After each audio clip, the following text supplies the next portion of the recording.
Our guest on today's show is a man to whom leadership comes naturally.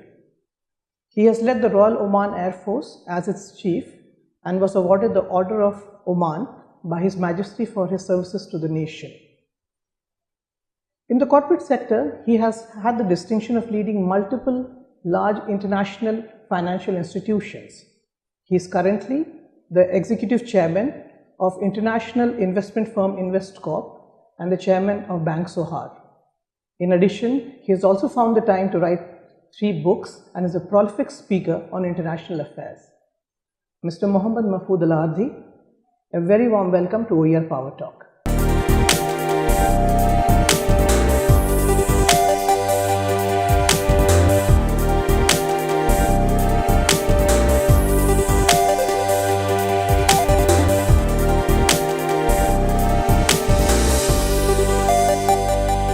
You joined as the chairman of Bank Sohar in December 2017. What is your vision for the bank and how much of that has been actualized?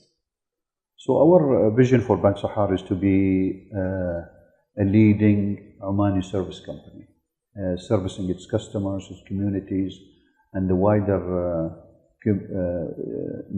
wider economy to grow and prosper. We help those constituencies by making banking easy and adapt to their ever-changing world. We have built a very highly skilled team, professionals led by CEO Ahmed Al-Musallami, who's a true leader in the sector and whose performance has been proven. The whole organization have a renewed energy and can-do attitude across our businesses. So in short period, we produced leading service standards and good financial performance despite challenges that are facing the market. We have launched viewpoints, as you know. We have started and launched Tumuhi, which is really a step further from just recruiting Omanis, but onboarding 20 Omani grads who then the program put them on a 1-year on-the-job training to help them develop their necessary skills for their career in the financial sector. So I think all in all, our businesses are ready to do impressive performance, and we are ready to take the bank to the next level. Wonderful to hear that. Viewpoints Bank Sohar's Chairman Forum, this is one of your initiatives. It was launched earlier this year, and you invited His Excellency Mohammed who was the Minister of Cabinet and Future from the UAE, and you recently invited Sir Jerry Grimstone, who is the Chairman of Standard Life Aberdeen, as guests. What is the idea behind Viewpoints? And both these speakers spoke about technology and globalization as factors that are going to disrupt the world. What are your thoughts on these 2 factors? So Viewpoints, we launched the Viewpoints as you know, in our vision to strengthen the bank position, to support further the economy and its development. It is also, I think, a chance to bridge the young entrepreneurs and the aspiring youth of the Sultanate with those leaders in the world that have success stories to talk about, that have led institutions well. And so we bring them together, and the change of ideas and the exchange of ideas and the exchange of ways of doing things is very, very important. Now, as you said, both of those esteemed speakers have talked about digitization and the technology that is disrupting the whole world. And I think it is the way things are, and it's the way technology is going to continue to do. And in our region, we have seen it with digital banking, with penetration of more mobile standards, and even cryptocurrencies. In Bank Sahar, we're ready for this. We spend a lot of training and a lot of expenditure on people, on processes, on systems to really be abreast with this. You touched upon entrepreneurship and creating jobs for Omanis, and entrepreneurship and SME development are huge national priorities for the government. How can these be achieved, and what is Bank Sahar doing to achieve these goals or help in contributing towards these goals? Well, like I said, I mean, you know, Omanization is very important for us, and I think Bank Sahar is one of the leading institutions with Omanization targets across the organization. Like I said before, we went a step further to not only recruit and train Omanis, but actually, even when we cannot recruit Omanis because of capacity, we ensure that Tumuhi takes those graduates, put them on a year of on-job training, gives them the necessary skills, jumpstart their careers in the financial sector. So that is, I think, a program we are very proud of, and it is something that all institutions should copy. I think the other thing is we have a dedicated team and a dedicated department to help and develop SMEs, and Bank Sahar has many stories. I'm proud of them, taking startups to become good companies. We look at something in the range of 10,000 SMEs, and not just by financial help, but by talking about good governance, talking about management of businesses, and that's something we're really proud of.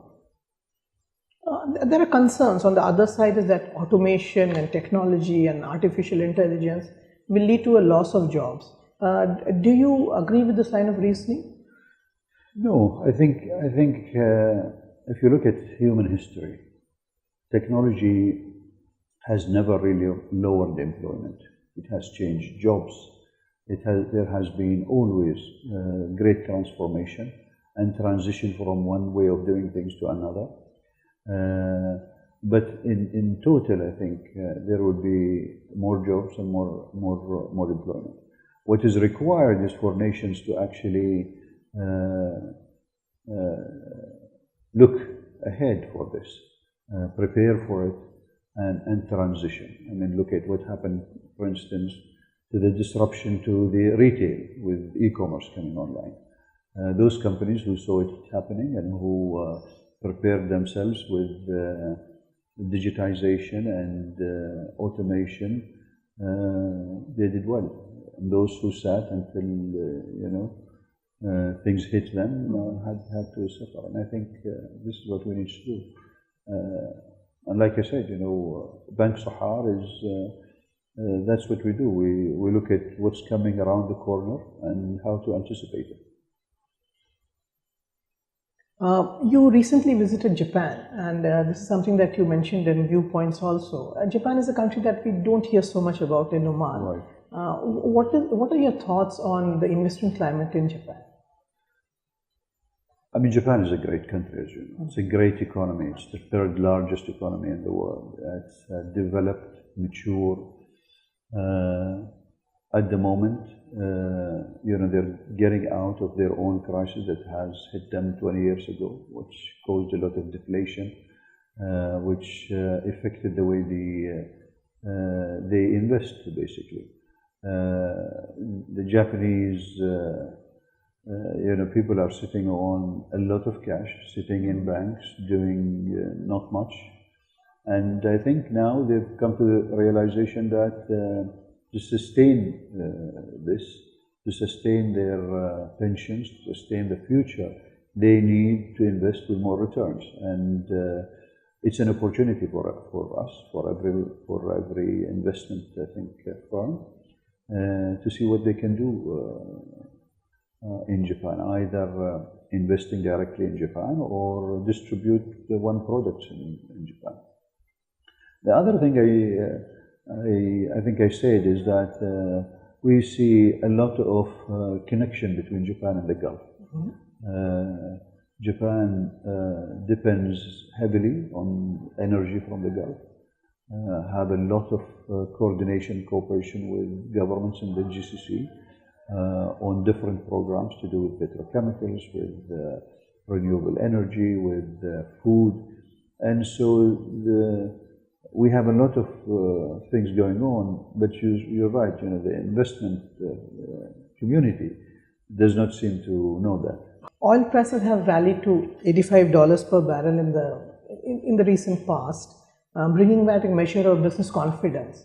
When you look ahead to the few months in 2018 and 2019, how do you foresee economic development going from here? Well, I believe the Omani economy is going to do better next year. Reports say that this year we will close on 2.8% growth. Next year it's expected to be 3.5%. International organizations believe that Oman production of oil and gas is going to increase. This will increase government export, this will increase government revenues, and allow the continuation of diversification that the government is seriously going after, for logistics, tourism, and light manufacturing. So I think it's good news, and macroeconomics are getting better, which is something that will allow institutions like Bank Sahab to participate more and do more. On a personal note, this is a bit of a personal question. A lot of times we see that businesses are compared to the art of war. You led the Royal Oman Air Force and now with the helm at various large financial institutions. Did the skills acquired in the Air Force or in the military help you lead large organizations in the corporate sector? Without any doubt. Air Force service gives you skills like clear communication, self-discipline, and leadership. And when you apply these in putting a strategy together, or building a team, or executing, it's an enormous advantage. Building your leadership in the military comes very early on, and it is hands-on. Junior officers very normally will be managing and leading 100 to 200 people. Something in the civil sector, whether it is in the public or the private sector, really unheard of for people in their 20s. And so this is a great thing. The other thing, of course, leading and managing big institutions, whether they are the Omani Air Force or Bank Sahar or Investcorp, there are commonality. In each there is a leadership role to play. In each you have competition. In each you have targets to meet, and in each you have people that you want to manage, understand, and motivate to reach their goals. Just last question. You lead large financial institutions on one side. You also had the time to write 3 books. You travel extensively. You're a prolific speaker on international affairs. How do you manage your time, and what would your advice be for young Omanis? Well, I think it's all about trying to balance things and trying to be efficient in things. I think what helps me is I don't sit on things. I try and finish things as they come. I like to have good people around me, because then you can trust them and you can trust them with responsibilities. They make your life easy. And in traveling, traveling gives you opportunities. With long hours in airplanes, you can read, you can write, you can prepare for when you land. So I think I think some hard work and bit of creativity allows us to do a lot more than people think they can. Thank you, Mr. Al-Ardhi. It's been a pleasure speaking. Thank you.